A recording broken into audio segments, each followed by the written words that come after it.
Hello my YouTube family. This is doctor Fatima Siddiqui MBBS MD।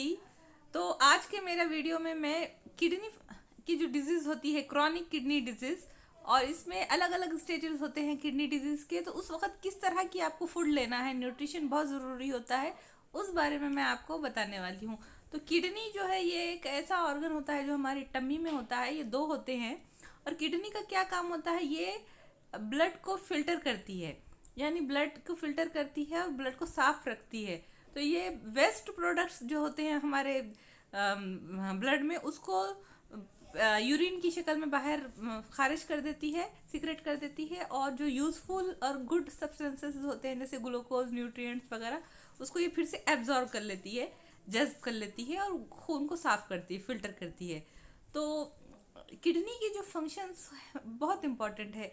तो अगर ये क्रॉनिक यानी जो 2-3 साल के हो जाती है किडनी की बीमारी को, तो ये क्रॉनिक किडनी डिजीज होती है। तो ये क्यों होती है किडनी डिजीज, इसके कुछ रीजंस हैं। तो क्या कारण होते हैं कि high blood pressure, hypertension, sugar, diabetes और इन्फेक्शंस, और बहुत ज़्यादा पेन किलर दवाओं का इस्तेमाल अगर आप खाते हैं तो आपको किडनी डिजीज़ हो सकती है।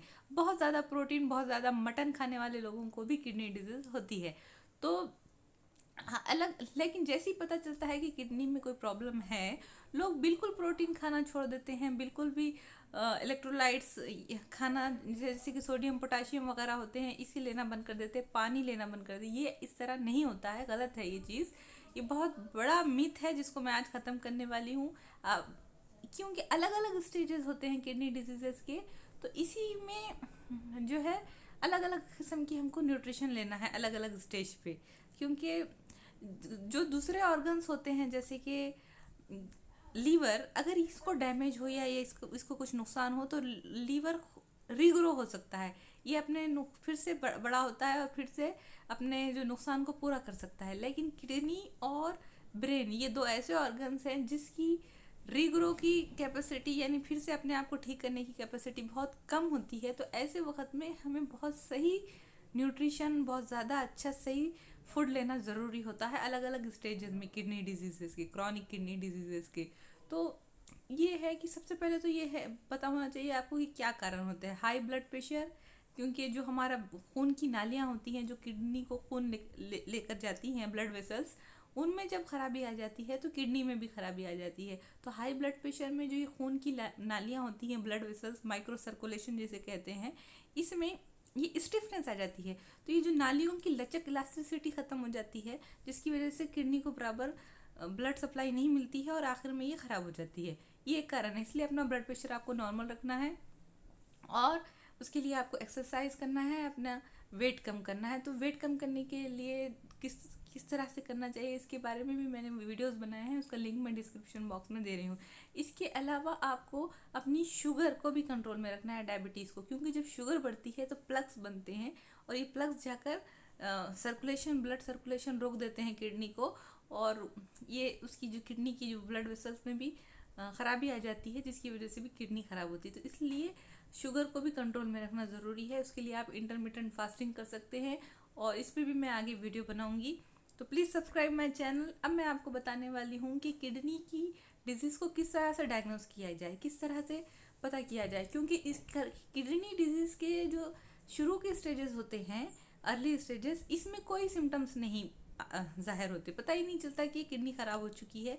तो बहुत ज़्यादा आगे के स्टेजेस में, थर्ड फोर्थ में, सिम्टम्स ज़ाहिर होते हैं, जैसे कि कमज़ोरी हो जाती है, वॉमिटिंग होती है, पैरों पे सूजन आ जाती है, स्वेलिंग आ जाती है। लेकिन ये आगे के स्टेजेस में होता है। शुरू शुरू में जब किडनी को डैमेज शुरू होता है तो उस वक्त ये सारे सिम्टम्स नहीं होते हैं। लेकिन इसके लिए हम शुरू में ही पता कर सकते हैं वो उसका, अगर आप मोटे हैं, ओबेसिटी है, या हाई ब्लड प्रेशर है, या शुगर है, तो आपको किडनी फंक्शन टेस्ट कराना चाहिए। ये एक किसी भी अच्छी लेबोरेटरी में जाकर आप किडनी फंक्शन टेस्ट कराएं, वहाँ पर EGFR मालूम करें, यानी ग्लूमेरुलर फिल्ट्रेशन रेट।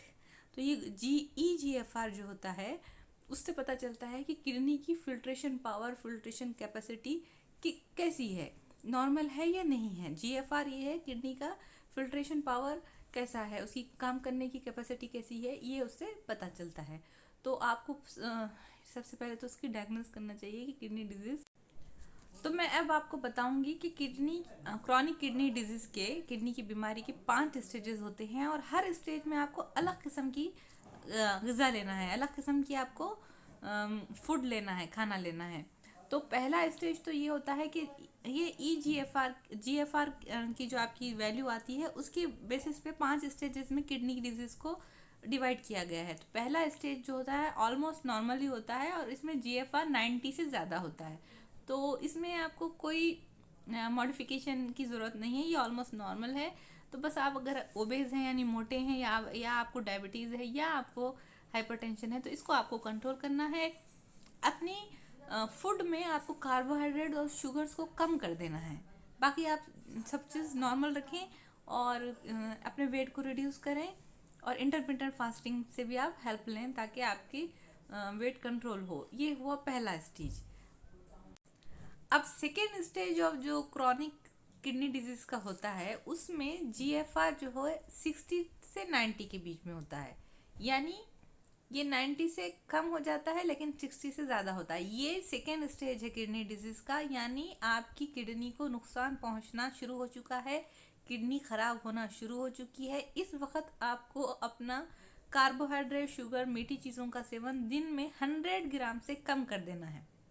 तो आपको अपने कट डाउन कर देना है कार्बोहाइड्रेट, चावल, शुगर्स वगैरह को, और आपको प्रोटीन इंटेक भी अब कम कर देना है। तो ये 150 ग्राम से कम आपको डेली प्रोटीन खाना है।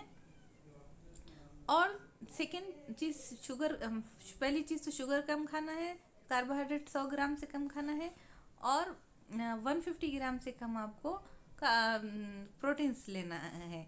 उसके बाद आपको नट्स खाना है, जैसे कि आलमंड्स, बादाम, पिस्ता, काजू वगैरह ये आप खा सकते हैं। और उसके बाद आपको अपनी ग़िज़ा में, अपने फूड में, खाने में 1 से 2 कटोरे बड़े जो है सैलड के खाने हैं।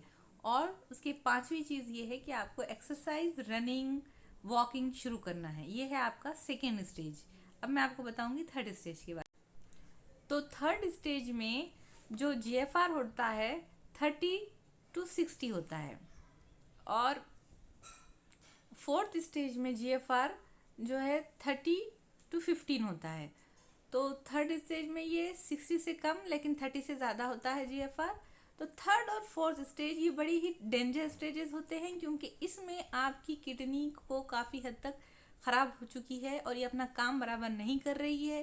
तो इस वक्त आपको बहुत ज़्यादा सीरियसली अपनी फूड पे ध्यान देना है, क्या खाना है क्या नहीं खाना है, बहुत ज़्यादा आपको सोच समझ कर इसमें खाना पड़ता है। तो इस वक्त पहली चीज़ तो ये है कि आपको आपके कार्बोहाइड्रेट बहुत कम कर देने हैं खाना, और उसके बाद आपको प्रोटीन इंटेक भी कम कर देना है। 50 to 60 ग्राम पर डे ही आपको प्रोटीन खाना है। उसके बाद देखिए, हमारी किडनी का मेन जो फंक्शन होता है वो हमारी बॉडी में जो इलेक्ट्रोलाइट्स होते हैं, जैसे कि सोडियम, क्लोराइड, पोटाशियम, फास्फोरस, ये सब चीज़ें जो है इलेक्ट्रोलाइट्स होते हैं, जिसकी वजह से हमारी बॉडी में इलेक्ट्रिकल एक्टिविटी होती है और इसकी वजह से हमारा हार्ट भी धड़कता है, इसमें एक्शन पोटेंशियल बनता है। तो पोटाशियम जो होता है ये इसको एक सही रेंज में रखना है, हमको रखना पड़ता है। किडनी का काम क्या होता है, ये सब electrolyte, sodium, potassium, chloride, hydrogen, in nitrogen जो कि प्रोटीन का एंड प्रोडक्ट होता है। तो किडनी का काम ये होता है कि इनकी मात्रा को ये बैलेंस रखती है, ये ना इसको बढ़ाती है ना इसको ये कम करती है, बस एक नैरो रेंज में इसको रखते हैं। तो ये इसे कहते हैं होम्योस्टैसिस। तो अगर किडनी अपना फंक्शन बराबर ना करे तो हमारी बॉडी में सोडियम की मात्रा बढ़ जाएगी, पोटाशियम की मात्रा बढ़ जाएगी।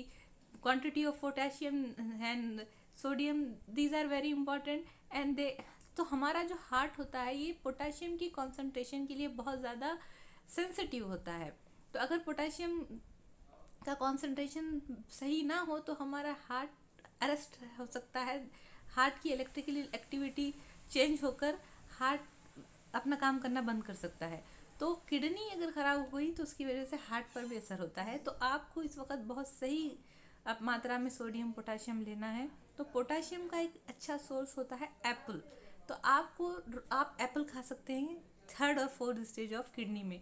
लेकिन एप्पल आप जब भी खा सकते हैं जब आपको शुगर ना हो, पहले से डायबिटीज़ ना हो या हाइपरटेंशन या ओबेसिटी ना हो, क्योंकि एप्पल में शुगर भी होती है, सोडियम पोटेशियम तो होते ही हैं लेकिन शुगर होती है। तो अगर आप एप्पल को रिप्लेस कर सकते हैं बेल पेपर से, यानी कि शिमला मिर्ची से, तो आप या तो एप्पल ना लेना को रिप्लेस कर शिमला मिर्ची अपनी एग्ज़ाम में शामिल कर सकते हैं, कैप्सिकम भी जिसको इंग्लिश में कहते हैं। और ये अलग अलग प्रकार की होती है, ग्रीन, येलो, रेड। तो आप इस सब को ऐड करके अपनी खाना में शामिल कर सकते हैं, सुबह शाम आप ये खा सकते हैं।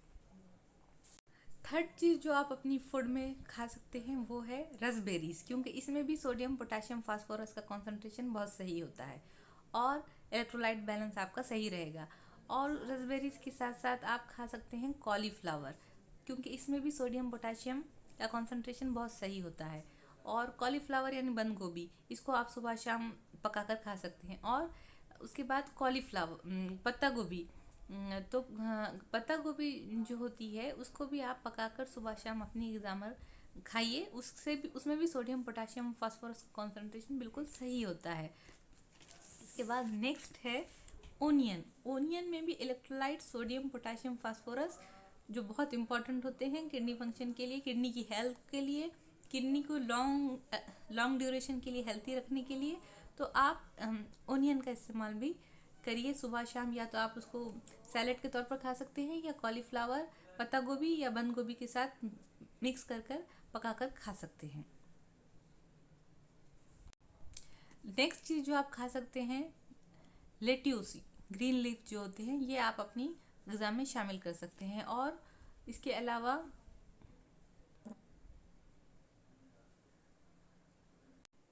आपको 2 से 3 अंडे, एग्स खाना है डेली। तो क्योंकि एग जो है कंप्लीट फूड होता है, इसमें तमाम विटामिन, न्यूट्रिएंट्स, अमीनो एसिड सब कुछ होता है। तो 2 से 3 एग आप सेफली खा सकते हैं दिन में, अगर स्टेज 3 और 4 आपका क्रॉनिक किडनी डिजीज़ का चल रहा है। इसके अलावा आपको चिकन, फिश, मीट जो है 60 to 80 ग्राम्स पर डे खा सकते हैं आप। और इसके अलावा आपको जिंजर भी इस्तेमाल करना है, हल्दी और अदरक, लहसुन, हल्दी, ये आप अपनी कुकिंग में शामिल करके खा सकते हैं, क्योंकि इससे किडनी आपकी डिटॉक्सिफाई होगी, साफ़ होगी, हील होगी और ज़्यादा लॉन्ग ड्यूरेशन तक अच्छी रहेगी और काम करते रहेगी अपना। इसके अलावा अगर आपका आखिरी स्टेज है स्टेज 5, यानी आपका GFR 15 से कम हो चुका है, यानी ये बहुत ज़्यादा, इस वक्त आपको नेफ्रोलॉजिस्ट की ज़रूरत होती है, जो किडनी के स्पेशल डॉक्टर होते हैं नेफ्रोलॉजिस्ट। आपको उनकी निगरानी में अपना ट्रीटमेंट कराना होगा। और या तो डायलिसिस, जो एक मशीन के ज़रिए आपका खून साफ़ किया जाता है, उसकी आपको ज़रूरत हो सकती है, या किडनी ट्रांसप्लांट की आपको ज़रूरत पड़ सकती है अगर आप स्टेज 5 किडनी के पहुंच चुके हैं। क्रॉनिक रीनल फेलर कहते हैं, किडनी आपकी फेल हो चुकी है इस वक्त, तो आपको एडमिट होना है हॉस्पिटल में एक अच्छे नेफ्रोलॉजिस्ट से। डायलिसिस, जो मशीन के ज़रिए आपका खून फिल्टर किया जाएगा, साफ़ किया जाएगा, या फिर किडनी ट्रांसप्लांट। तो सब्सक्राइब माय चैनल अगर ये आपको मालूमात अच्छी लगी हो, तो ऐसे और वीडियोस के लिए इसको शेयर करिए, कमेंट करिए और मेरे चैनल को सब्सक्राइब करिए। थैंक्स।